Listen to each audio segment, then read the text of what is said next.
Morning students, online classes में आपका स्वागत है। लास्ट क्लास में अपन ने कार्बनिक यौगिकों के IUPAC नामकरण है वो कंप्लीट कर लिए थे। पहले जिनमें एक क्रियात्मक समूह होता है उनके लिए, और उसके बाद जिनमें एक से अधिक क्रियात्मक समूह होते हैं उनके लिए। आज अपन कुछ एक स्पेशल कार्बनिक यौगिकों के IUPAC नाम करेंगे, जिनके IUPAC नामकरण का तरीका थोड़ा अलग है। और इसमें अपने 3 कार्बनिक यौगिक ले रहे हैं, एक तो एस्टर, एक ईथर और एक एमीन। इनके IUPAC नामकरण का तरीका थोड़ा अलग है।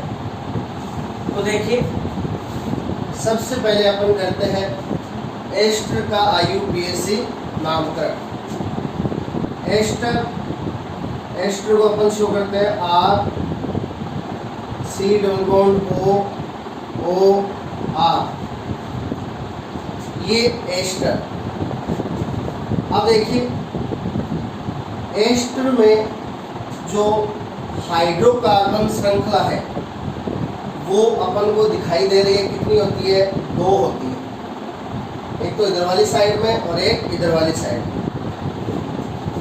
तो देखिए, जो हाइड्रोकार्बन श्रृंखला ऑक्सीजन के टच में है, किसके टच में? ऑक्सीजन के टच में, उसको प्रतिस्थापी मानकर एल्किल के रूप में सबसे पहले लिखा जाएगा, क्योंकि अपन को पता है प्रतिस्थापी का नाम IUPAC नामकरण में सबसे पहले लिखा जाता है। तो जो हाइड्रोकार्बन श्रृंखला ऑक्सीजन के टच में होती है उसे प्रतिस्थापी मानकर एल्किल के रूप में सबसे पहले लिखना है। और अब बात आएगी इधर वाली हाइड्रोकार्बन श्रृंखला की। ये वाली जो हाइड्रोकार्बन श्रृंखला है जो किसके टच में है? एस्टर क्रियात्मक समूह के कार्बन के टच में है।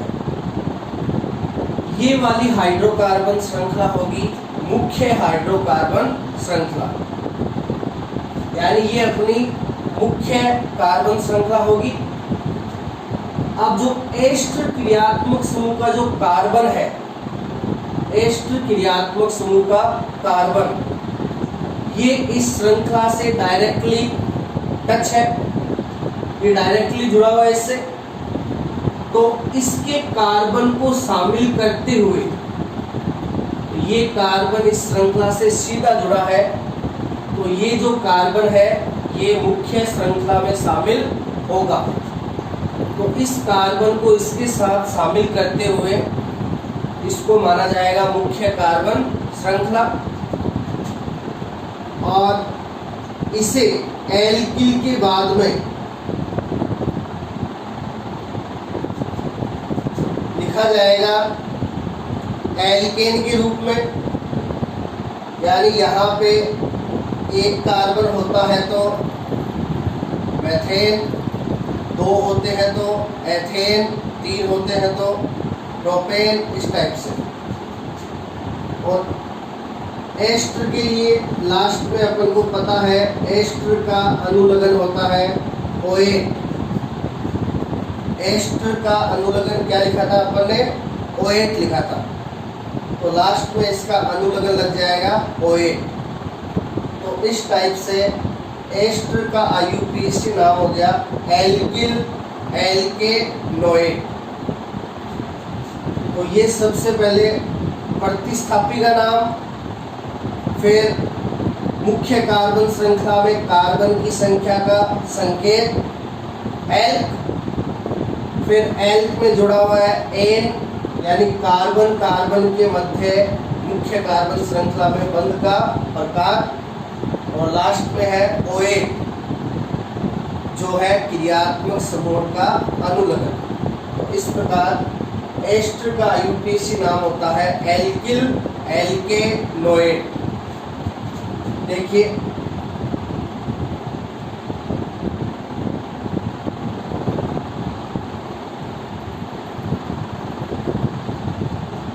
यहाँ पे देखिए, इस R की जगह हो गया H और इस R की जगह हो गया CH3। तो ये जो हाइड्रोकार्बन श्रृंखला है ये ऑक्सीजन से जुड़ी है, तो इसको अपन एल्किल के रूप में प्रतिस्थापी मानकर लिख देंगे सबसे पहले। तो CH3 को एल्किल के रूप में मेथिल। अब देखिए ये इधर वाली होगी मुख्य कार्बन श्रृंखला। अब देखिए यहाँ पे मुख्य कार्बन श्रृंखला में कार्बन है 1, तो प्रतिस्थापी का नाम लिखने के बाद अपन क्या करते हैं, आईयूपीएसी नामकरण में मुख्य कार्बन श्रृंखला में कार्बन की संख्या का संकेत लिखते हैं। तो यहाँ मुख्य कार्बन श्रृंखला में कार्बन है 1, तो 1 कार्बन का संकेत मेथ। मुख्य कार्बन श्रृंखला में बंद सिंगल बॉन्ड है, तो सिंगल बॉन्ड के संकेत के लिए A, और एस्टर का अनुलग्न होता है OH। तो इस टाइप से इस एस्टर का आईयूपीएसी नाम हो गया मेथिल मेथेनोएट।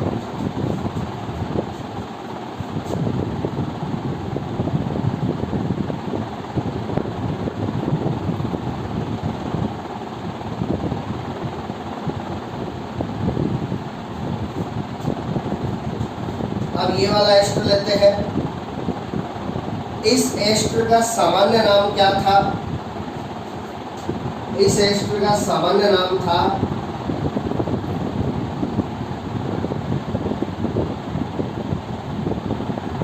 इसका सामान्य नाम था, अपन ने लिखा था एथिल एसीटेट।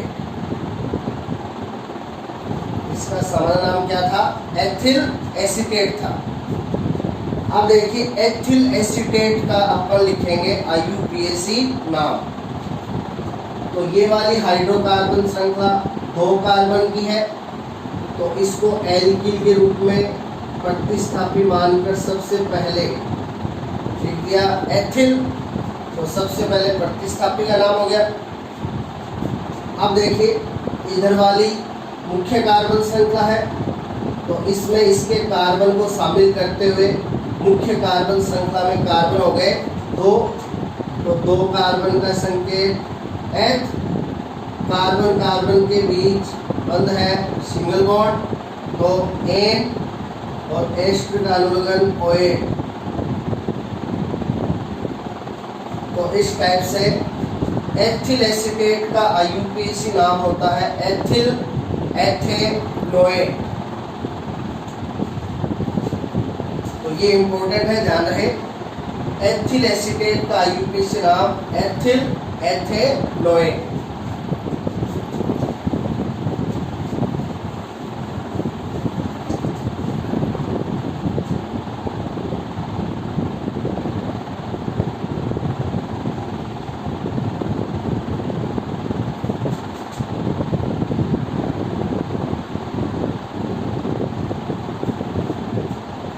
फिर ये एस्टर है, यहाँ पे ये वाली हाइड्रोकार्बन श्रृंखला C2H5 2 कार्बन की है, तो एल्किल के रूप में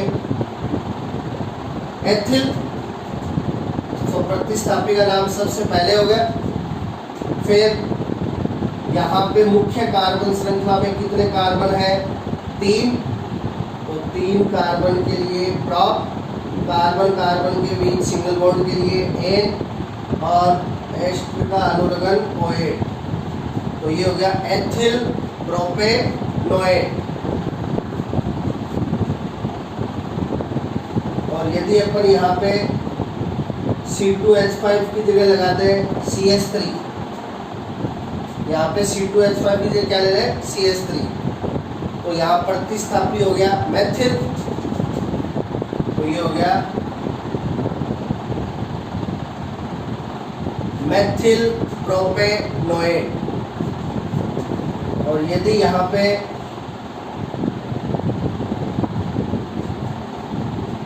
OC3H7 तो 3 कार्बन का प्रतिस्थापी है, तो एल्किल के रूप में प्रोपिल, तो ये हो जाएगा प्रोपिल प्रोपेनोएट। तो इस टाइप से एस्टर का जो IUPAC नामकरण है वो किया जाता है किसके रूप, एल्किल एल्केनोएट के रूप में। तो ध्यान रहे एस्टर का IUPAC नाम इस टाइप से किया जाता है।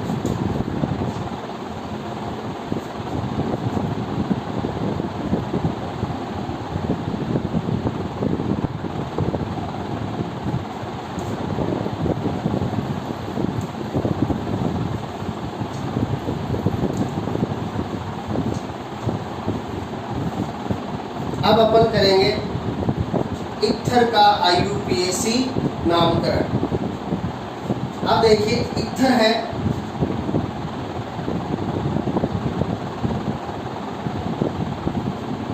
इथर को शो करते हैं ROR से, यानी इथर में बीच में होता है ऑक्सीजन और दोनों तरफ होती है हाइड्रोकार्बन श्रृंखलाएं। अब देखिए इथर का जो सामान्य नाम है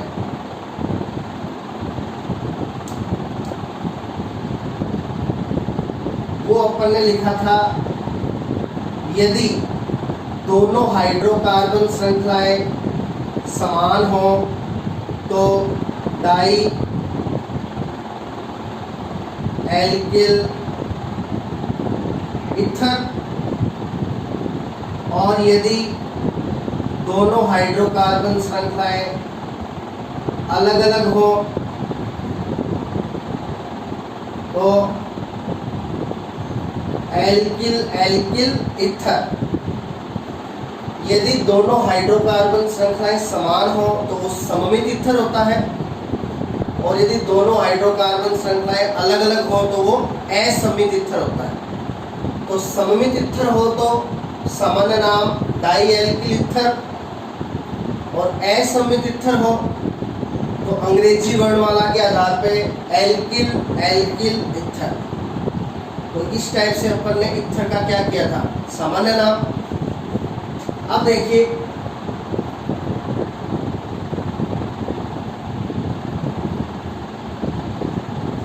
IUPAC नाम, तो देखिए इसका IUPAC नाम किस टाइप से किया जाता है।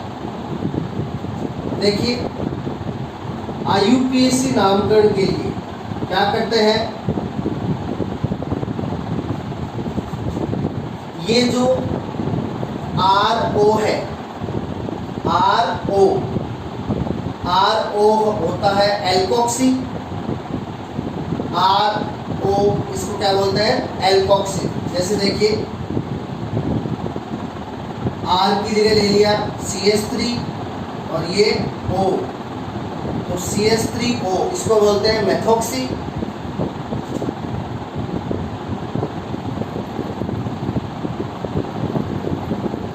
यदि R की जगह हो C2H5 तो इसको बोलते हैं एथोक्सी। यदि R की जगह हो C3H7 तो इसको बोलते हैं प्रोपोक्सी, और यदि R की जगह हो C4H9 तो C4H9O को ब्यूटॉक्सी।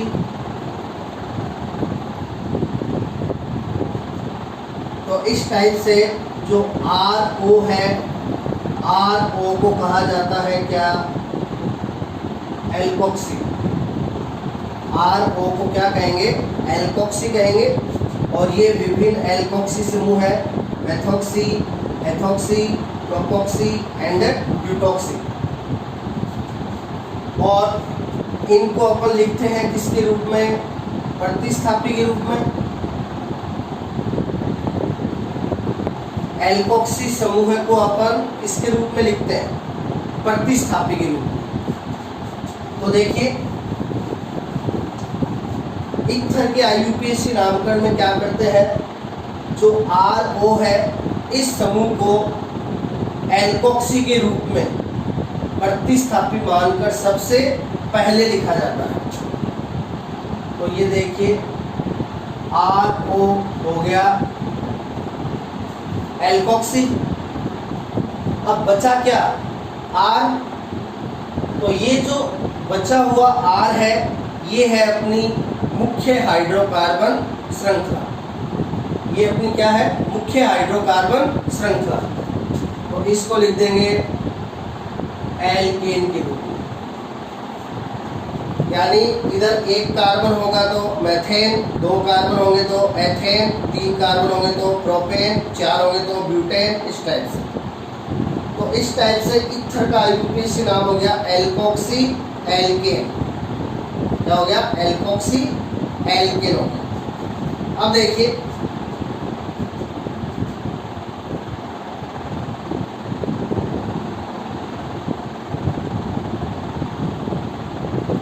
इधर तो अपन लिखेंगे ईथर के सदस्य,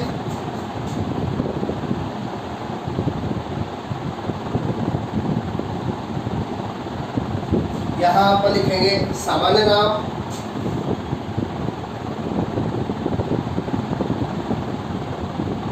और यहां लिखेंगे IUPAC नाम। तो देखिए पहले अपन ईथर लेंगे कैसा, सममित ईथर। पहले अपन ईथर कैसे लेंगे, सममित लेंगे। सममित ईथर का मतलब क्या होता है, यदि ईथर में ऑक्सीजन के दोनों तरफ की हाइड्रोकार्बन श्रृंखलाएं क्या हो, समान हो, तो उसको अपन कहते हैं सममित ईथर। जैसे इसमें इधर भी CH3 इधर भी CH3। तो देखिए सममित ईथर का सामान्य नाम डाई एल्किल ईथर। तो इसका हो गया डाई मेथिल ईथर। अब देखिए डाई मेथिल ईथर का अपन लिखेंगे IUPAC नाम। तो ये जो समूह है CH3O, इसको एल्कोक्सी के रूप में क्या लिख देंगे, मेथोक्सी।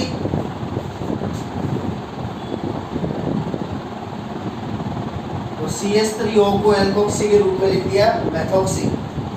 और ये अपनी हो गई मुख्य कार्बन श्रृंखला, इसमें कार्बन है 1, तो मैथ सिंगल बॉन्ड के लिए A, तो इसका IUPAC नाम हो गया मेथोक्सी मेथेन। तो डाई मेथिल ईथर का IUPAC नाम मेथोक्सी मेथेन।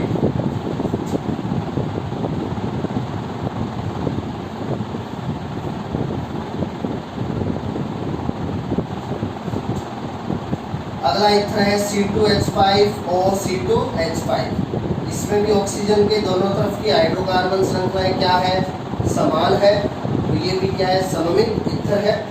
तो इसका सामान्य नाम दोनों तरफ C2H5 है, तो die ethyl ether, die ethyl ether हो गई। अब डाई एथिल ईथर का IUPAC नाम देखिए, ये एल्कोक्सी के रूप में हो गया क्या, एथोक्सी, एथोक्सी हो गया। और मुख्य कार्बन श्रृंखला में है 2 कार्बन, तो H प्लस N एथेन। तो ये हो गया डाई एथिल ईथर का IUPAC नाम एथोक्सी एथेन।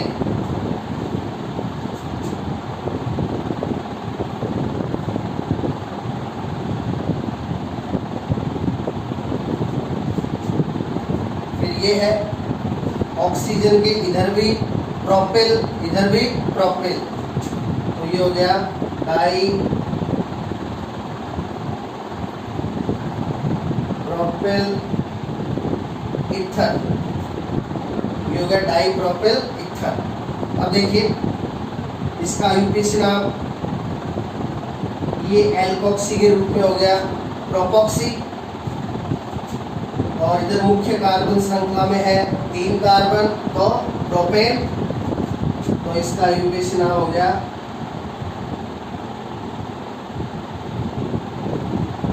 प्रोपॉक्सी प्रोपेन।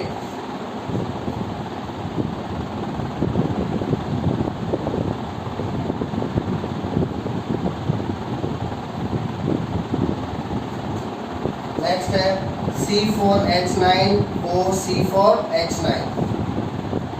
4 कार्बन की श्रृंखला है ब्यूटिल, तो दोनों तरफ ब्यूटिल है, तो ये हो गया डाई ब्यूटिल ईथर। अब इसका आईयूपीएसी नाम ये हो गया ब्यूटॉक्सी, ये एल्कोक्सी के रूप में क्या हो गया ब्यूटॉक्सी।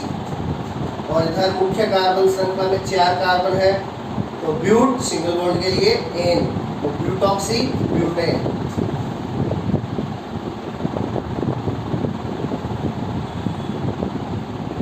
ब्यूटॉक्सी ब्यूटेन।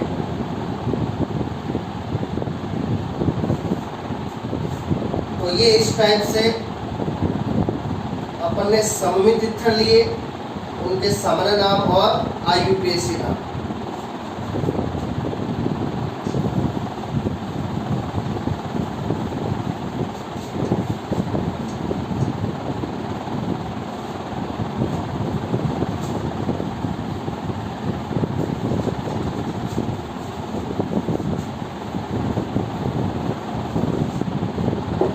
अब देखिए,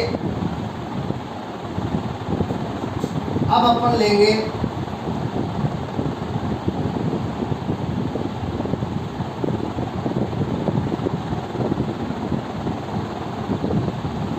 असममित ईथर, यानी ऐसा ईथर जिसमें ऑक्सीजन के दोनों तरफ की हाइड्रोकार्बन श्रृंखलाएं क्या हो अलग अलग हो,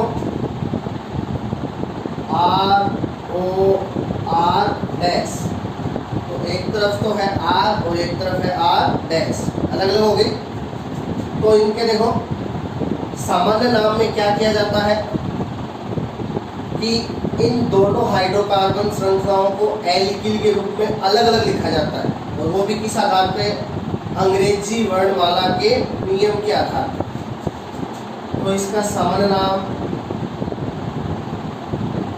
एल्किल ईथर। अब इनके जो आईयूपीएसी नामकरण में, आईयूपीएसी नामकरण अपने बताया था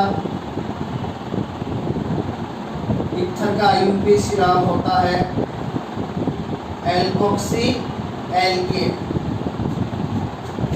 तो ये तो असममित ईथर का सामान्य नाम होगा एल्किल ईथर, और ये आईयूपीएसी नाम एल्कोक्सी एल्केन। तो देखिए आईयूपीएसी नाम में क्या करते हैं कि जिस समूह में कार्बन की संख्या कम हो, ईथर में इधर भी हाइड्रोकार्बन श्रृंखला होती है, इधर भी हाइड्रोकार्बन श्रृंखला होती है। तो जिस श्रृंखला में कार्बन की संख्या क्या हो कम हो, वो छोटा समूह होगा। तो असममित ईथर में क्या करते हैं कि जो छोटा समूह है, यानी जिस हाइड्रोकार्बन श्रृंखला में कार्बन की संख्या कम है, यानी जो छोटा समूह है, उसको तो लिखा जाता है एल्कोक्सी के रूप में। तो यहाँ असममित ईथर में छोटे समूह को लिखा जाएगा एल्कोक्सी के रूप में, और जिधर कार्बन की संख्या ज्यादा है उसे माना जाएगा मुख्य कार्बन श्रृंखला, और उसे लिखेंगे इसके रूप में एल्केन के रूप में।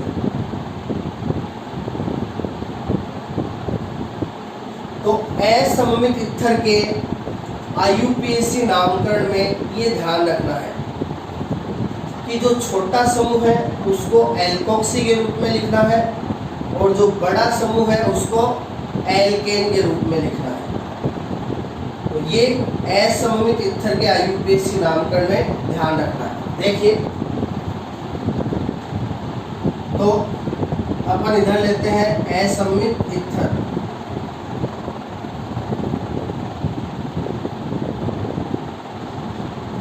ये असममित ईथर हो गया, एक तरफ CH3 और एक तरफ C2H5। तो देखिए पहले सामान्य नाम देखते हैं, दोनों को एल्किल के रूप में अलग अलग लिखेंगे, वो भी किसके आधार पे, अंग्रेजी वर्णमाला के नियम के आधार पर। तो ये एथिल स्पेलिंग स्टार्ट होगी ई से और ये मेथिल स्पेलिंग स्टार्ट होगी एम से। एथिल को पहले लिखा जाएगा तो इसका सामान्य नाम होगा एथिल मेथिल ईथर। अब देखिए इसका IUPAC नाम, IUPAC नाम में छोटे वाले समूह को जिसमें कार्बन की संख्या कम है उसको एल्कोक्सी के रूप में लिखना है। तो इधर कार्बन है 1, इधर है 2, तो छोटा समूह ये हो गया, तो इसको एल्कोक्सी के रूप में लिख देंगे मेथॉक्सी। और ये मुख्य कार्बन श्रृंखला 2 कार्बन है तो एथेन, तो इसका IUPAC नाम हो गया मेथॉक्सी एथेन, हो गया methoxy ethane.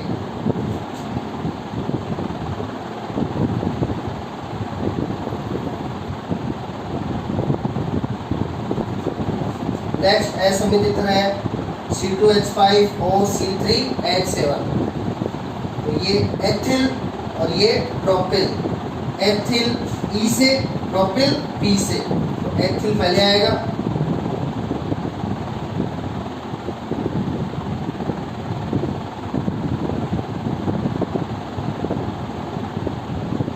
Ethyl propyl ether. अब IUPAC नाम में छोटा समूह है ये C2H5, इधर 2 कार्बन है इधर 3, तो ये छोटा समूह एल्कोक्सी के रूप में आएगा तो ये हो जाएगा एथॉक्सी। और ये मुख्य कार्बन श्रृंखला 3 कार्बन है तो प्रोपेन, तो ये हो गया इसका IUPAC नाम एथॉक्सी प्रोपेन।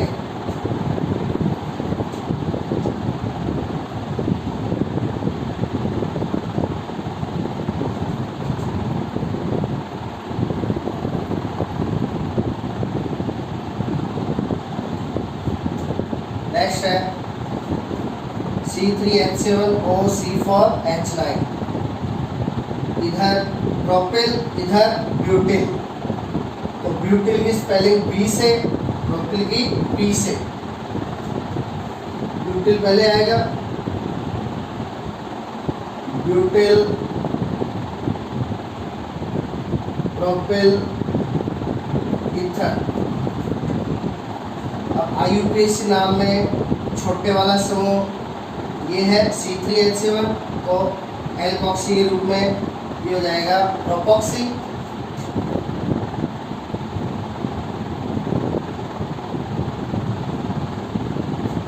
और इधर मुख्य कार्बन श्रृंखला में 4 कार्बन तो ब्यूटेन, तो इसका हो गया प्रोपॉक्सी ब्यूटेन।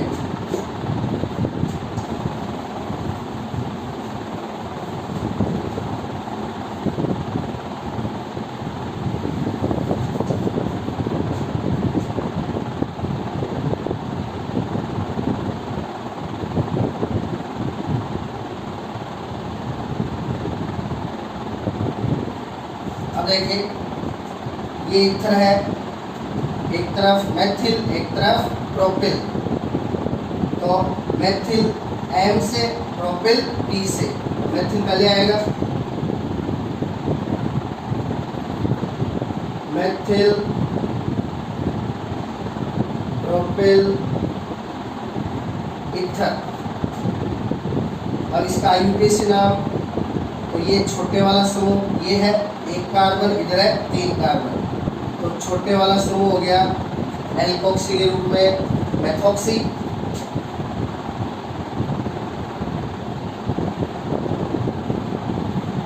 मेथॉक्सी हो गया। और इधर मुख्य कार्बन श्रृंखला में 3 कार्बन, तो ये हो गया प्रोपेन।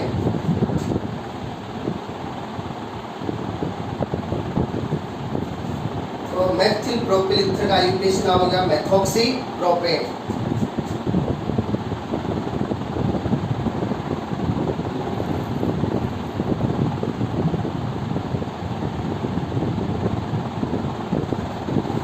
अब देखिए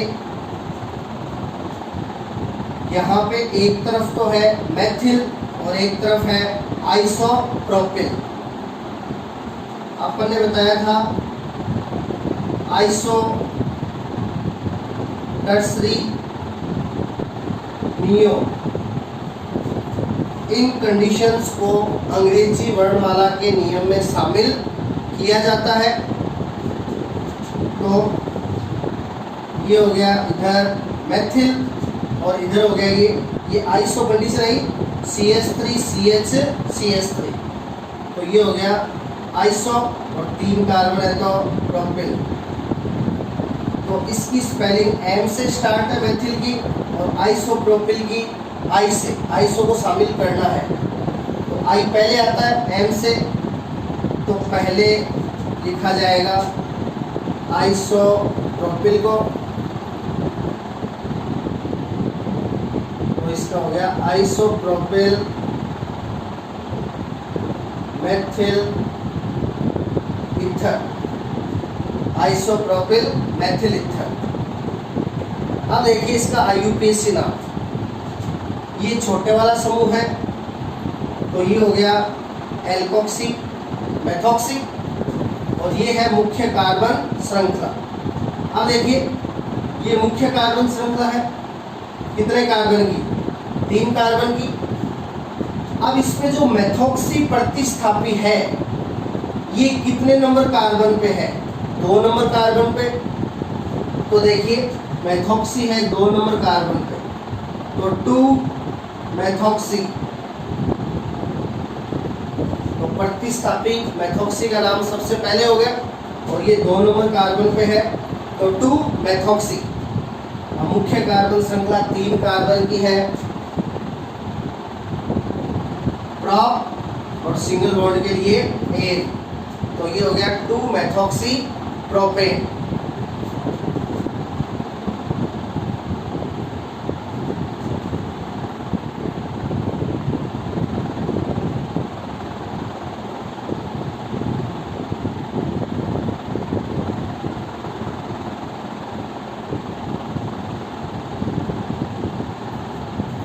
अब देखिए ये असमित ईथर है, इसमें एक तरफ है एथिल और एक तरफ है, ये कौन सा समूह है, ऑक्सीजन से जुड़ा हुआ कार्बन डायरेक्टली 3 कार्बन के टच में है तो ये कार्बन है 3 डिग्री,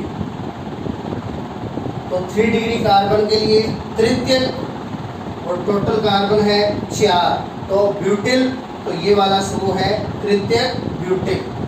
तो एक तरफ है एथिल और एक तरफ है तृतीय ब्यूटिल। तो एथिल की स्पेलिंग ई से और तृतीय टर्सरी ब्यूटिल, तो इसकी स्पेलिंग ई से और इसकी टी से। तो पहले आएगा ई, एथिल को पहले लिखा जाएगा तो इसका सामान्य नाम हो गया एथिल तृतीय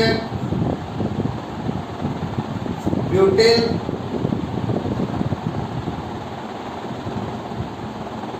और लास्ट में ईथर, तो इसका सामान्य नाम हो गया एथिल तृतीय ब्यूटिल ईथर।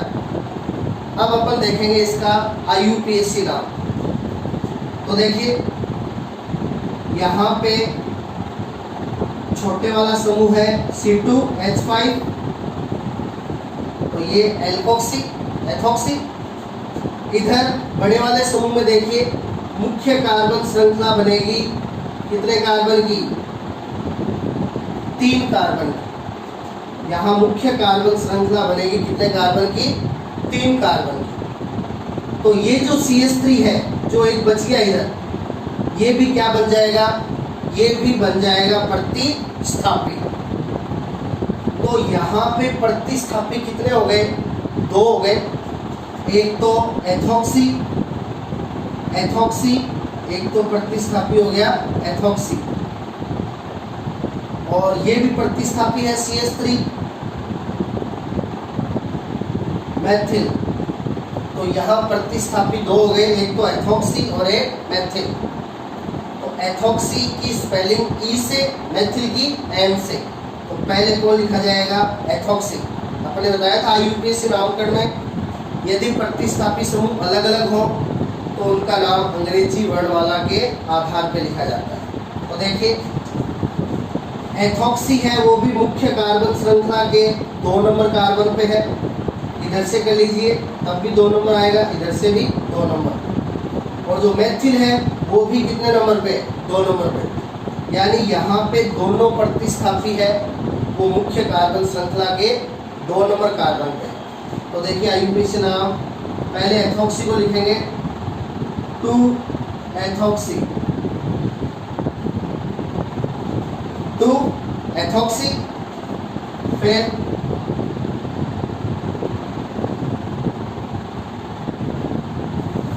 फिर मैथिल को लिखेंगे 2 मैथिल।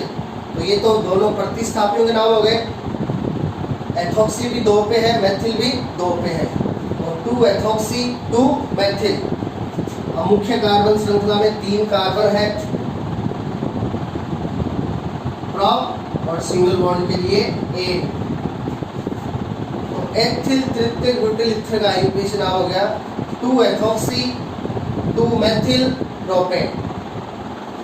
तो इस टाइप से ये ईथर है, इनका IUPAC नाम है वो लिखा जाता है।